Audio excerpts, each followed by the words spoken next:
Assalamualaikum warahmatullahi wabarakatuh. Nama saya Nur Amila Syafiqah binti Abdul Aswah. Saya dan sahabat saya, Radiana binti Wafli, telah melakukan pengkajian berkenaan metodologi dakwah Rasulullah SAW dalam membina hubungan dengan masyarakat. Pengkajian ini lebih memfokuskan kepada definisi metodologi dakwah baginda di Mekah dan Madinah serta cara mengaplikasikan dakwah baginda. Perkataan dakwah tidak lagi asing dalam kalangan umat manusia. Semua ahli agama berusaha menyebarkan dakwah agama masing-masing. Namun dakwah yang benar hanyalah dari dakwah Islamiah yang bersumberkan Al-Quran dan As-Sunnah. Dakwah bermula sejak zaman Nabi terdahulu lagi untuk membawa manusia ke arah akidah yang benar, iaitu menyembah Allah Subhanahu Wa Taala. Tugas dakwah tidak hanya berfokus kepada ahli agama sahaja, tetapi tugas dakwah ini kepada semua individu Muslim yang waras untuk menjalankan tugas dakwah ini. Kebanyakan konsep dakwah dibawa melalui kepimpinan melalui teladan, dan antara kepimpinan yang melalui teladan yang berjaya dicontohi oleh umat Islam adalah kepimpinan dakwah Nabi Muhammad SAW. Dakwah baginda berjaya menyebarkan Islam ke seluruh dunia dan strategi dakwah baginda berjaya dicontohi ramai. Baiklah, seterusnya saya akan menerangkan mengenai definisi metodologi dan definisi dakwah. Metodologi ini berasal daripada perkataan bahasa Inggeris, iaitu perkataan method yang bermaksud sistem, aturan atau kaedah. Perkataan ini juga mempunyai maksud yang sama dalam perkataan bahasa Arab, iaitu wasilah, uslub dan manhaj. Menurut Kamus Dewan Bahasa dan Pustaka edisi keempat, metodologi bermaksud sistem yang merangkumi kaedah dan prinsip yang digunakan dalam sesuatu kegiatan atau disiplin. Secara keseluruhannya, metodologi ini bermaksud kaedah atau cara pelaksanaan dalam sesuatu perkara. Definisi dakwah pula terbahagi kepada dua, iaitu dari segi bahasa dan dari segi istilah. Dari segi bahasa, Syekh Ali Mahfuz menyatakan bahawa perkataan dakwah ini berasal daripada perkataan bahasa Arab, iaitu da'a, yang membawa maksud kepada memanggil, mengajak, menyeru dan menjemput kepada sesuatu tujuan. Allah Subhanahu Wa Taala menyeru kepada Nabi Muhammad SAW supaya berdakwah menyeru manusia ke arah kebenaran, iaitu untuk menyembah kepada Allah Subhanahu Wa Taala melalui surah Yusuf ayat 108. Dari segi istilah pula, perkataan dakwah ini dibincangkan oleh beberapa ahli agama untuk memberi makna dakwah. Antaranya, Syekh Ali Mahfuz menyatakan bahawa adalah ijarullah, iaitu untuk melengkapkan agama. Ustaz Muhammad Al-Rawi pula menyatakan bahawa maksud dakwah ini adalah satu himpunan syariat Islamiah. Ustaz Abdul Dars menjelaskan bahawa dakwah ialah satu seruan kepada satu agama. Setelah dibincangkan oleh beberapa para ahli agama, dakwah adalah seruan atau panggilan ke jalan Allah Subhanahu Wa Taala. Sasaran dakwah Islamiah adalah meliputi seluruh umat manusia untuk memahami dan melaksanakan ajaran Islam. Slide yang seterusnya membincangkan tentang metodologi dakwah baginda semasa hayat baginda. Metodologi dakwah baginda Rasulullah SAW terbahagi kepada dua, iaitu semasa baginda di Mekah dan semasa baginda di Madinah. Dakwah baginda ni bermula setelah baginda menerima wahyu daripada Allah Subhanahu Wa Taala melalui malaikat Jibril. Nabi sallallahu alaihi wasallam telah dikurniakan kemahiran kepimpinan, pemasaran dan memahami tabiat masyarakat sebelum baginda memulakan tugas dakwahnya. Dakwah baginda di Mekah berlaku secara sembunyi dan secara terbuka. Dakwah secara sembunyi hanya berlaku kepada kaum kerabat dan para sahabat. Rumah Abi Arkam dijadikan sebagai pusat untuk baginda menyebarkan dakwah secara tersembunyi. Dakwah baginda secara terbuka pula berlaku di Bukit Safa. Namun, apabila baginda melakukan dakwah secara terbuka ini, baginda telah mendapat tentangan daripada orang Quraisy Mekah.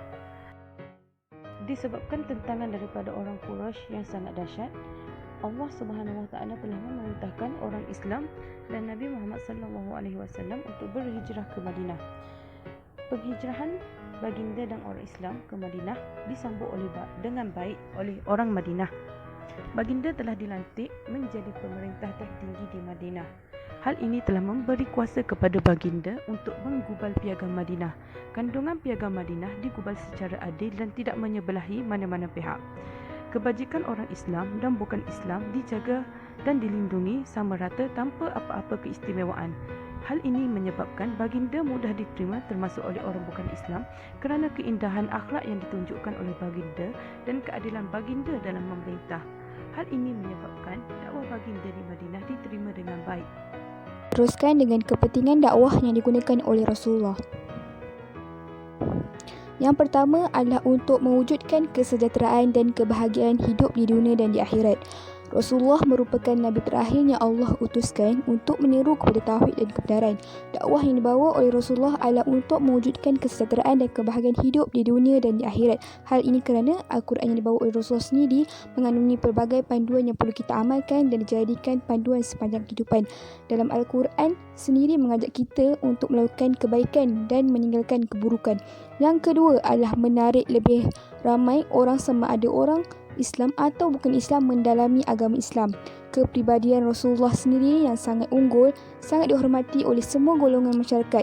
Akhlak mulia baginda begitu unggul sejak dari kecil lagi sehingga ia diberi gelaran Al-Amin, iaitu orang yang dipercayai. Hal ini ditambah pula dengan pendekatan dakwah Rasulullah dengan penuh kasih sayang dan lemah lembut kepada orang yang dakwah telah menarik ramai orang bukan Islam mendekati agama Islam. Sebagai contoh, kisah Asma binti Abu Bakar. Yang seterusnya adalah mengajar manusia mengenai ajaran Islam yang sebenar. Rasulullah telah memulakan dakwahnya dengan menyeru untuk mengesahkan Allah. Pada permulaan ini juga, baginda SAW menyeru keluarga dan sahabat-sahabat yang paling karib kepada ajaran Islam seperti yang disebut dalam ayat Al-Quran setakat yang telah diterimanya, iaitu menyeru pada kewujudan Allah dan meninggalkan permujaan berhala, serta mengajak mereka melakukan kebaikan dan kebajikan serta meninggalkan yang mungkar seperti berjudi, minum arak, menipu, merompak, berzina dan membunuh. Seterusnya adalah memperbaiki akidah dan akhlak manusia rosak, terutamanya yang banyak terpesong daripada ajaran Islam. Sebelum kedatangan Islam, pegangan masyarakat Arab pada masa itu dari sudut kepercayaan akhlak dan sebagainya sangat lemah. Oleh hadis demikian, Nabi Muhammad telah diutuskan untuk memperbaiki akidah, akhlak, ibadat serta segala bentuk jahilah yang ada pada masyarakat Arab pada masa itu. Rasulullah juga sentiasa menyampaikan mesej supaya umat Islam mengawal tingkah laku dengan baik. Seterusnya adalah faktor-faktor yang menjadi tarikan dalam dakwah Rasulullah. Yang pertama adalah isi kandungan. Pendakwah seharusnya mengaitkan isi dakwah dengan suasana realiti sasaran, isi dakwah dan masalah yang perlu untuk ditangani serta pemikiran yang hendak didakwah kepada isu. Yang menduduki tempat pertama ketika Rasulullah SAW mulakan seruannya ialah mengesahkan Allah secara mutlak.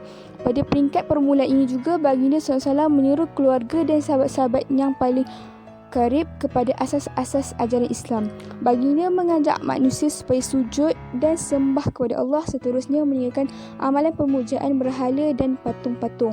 Yang kedua adalah persembahan isi.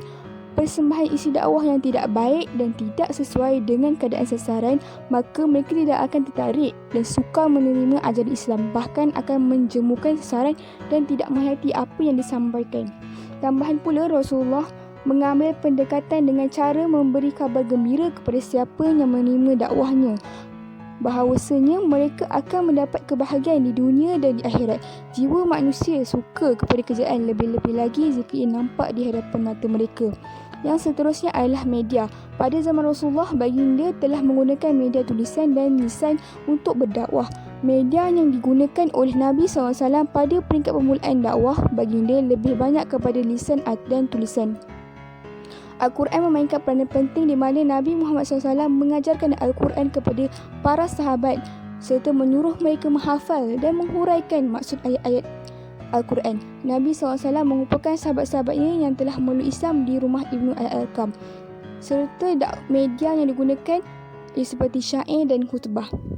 Yang seterusnya adalah strategi. Strategi Rasulullah pada tahap permulaan dakwah dilakukan secara rahsia agar penduduk Mekah tidak dikejutkan oleh perkara-perkara yang boleh membangkitkan kemarahan masyarakat Mekah pada masa itu. Rasulullah hanya menyuruh orang-orang yang dipercayai sahaja.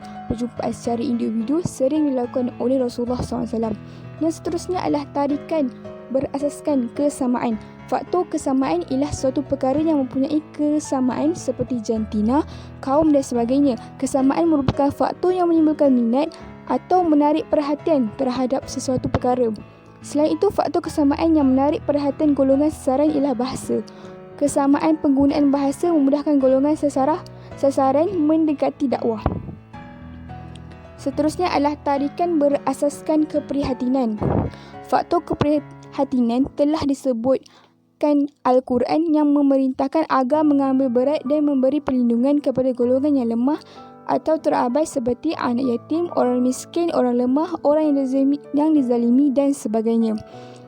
Nabi SAW telah menyeru manusia kepada agama Allah dengan membela dan mengiktiraf wanita, membela orang miskin, mengambil berat tentang orang tua, lemah, orang yang tertindas dan sebagainya. Yang seterusnya adalah aplikasi dakwah Rasulullah pada masa kini kepada masyarakat. Yang pertama ialah mempunyai kepribadian Rasulullah pada setiap pendakwah. Setiap pendakwah atau da'i perlu mencontohi setiap aspek yang ada pada Rasulullah dan menjadikan baginda sebagai role model dalam menyebarkan dakwah pada masyarakat pada masa kini. Oleh itu, mengaplikasikan di sini bermaksud menerapkan dalam diri masing-masing akan kesemua kriteria-kriteria berkualiti yang dimiliki oleh Rasulullah sebagai pendakwah. Yang seterusnya adalah tidak memilih golongan yang ingin didakwah. Pendakwah pada masa kini hendaklah mendekati masyarakat daripada pelbagai golongan, muda, tua, kaya, miskin dan lain-lain. Seseorang pendakwah tidak boleh memilih golongan yang ingin didakwah kerana sikap ini salah. Mereka perlu mendekati golongan-golongan pendalaman seperti orang asal dan sebagainya untuk mereka mendekati Islam. Seterusnya adalah mengadakan pelbagai program dan aktiviti di masjid. Pada zaman Nabi Muhammad SAW, masjid merupakan sebuah tempat bagi perkumpulan orang Islam menerima pengajian daripada baginda dan bukan semata-mata untuk melakukan solat sahaja. Selain itu, masjid dijadikan tempat pertemuan sesama muslimin, mengeratkan hubungan persaudaraan serta tempat membincangkan umat Islam dalam menetapkan suatu keputusan. Solat berjemaah yang dilaksanakan di masjid merupakan salah satu kaedah untuk memupuk semangat kerjasama dalam satu barisan di kalangan umat Islam. Oleh itu, kita perlu mencontohi aktiviti yang dilakukan oleh Rasulullah. Maka kita aplikasi dengan aktiviti sekarang seperti mewujudkan kelas-kelas pengajian umum berkaitan tasawur, gotong royong, ziarah menzarahi, kem motivasi dan sebagainya. Maka aktiviti sedemikian patut dilakukan di masjid untuk dilakukan untuk masyarakat. Hal ini secara tidak langsung membuatkan mereka tertarik untuk lebih dekat dengan masjid, iaitu Islam. Tidak kira yang beragama Islam maupun yang bukan beragama Islam. Sekian, terima kasih.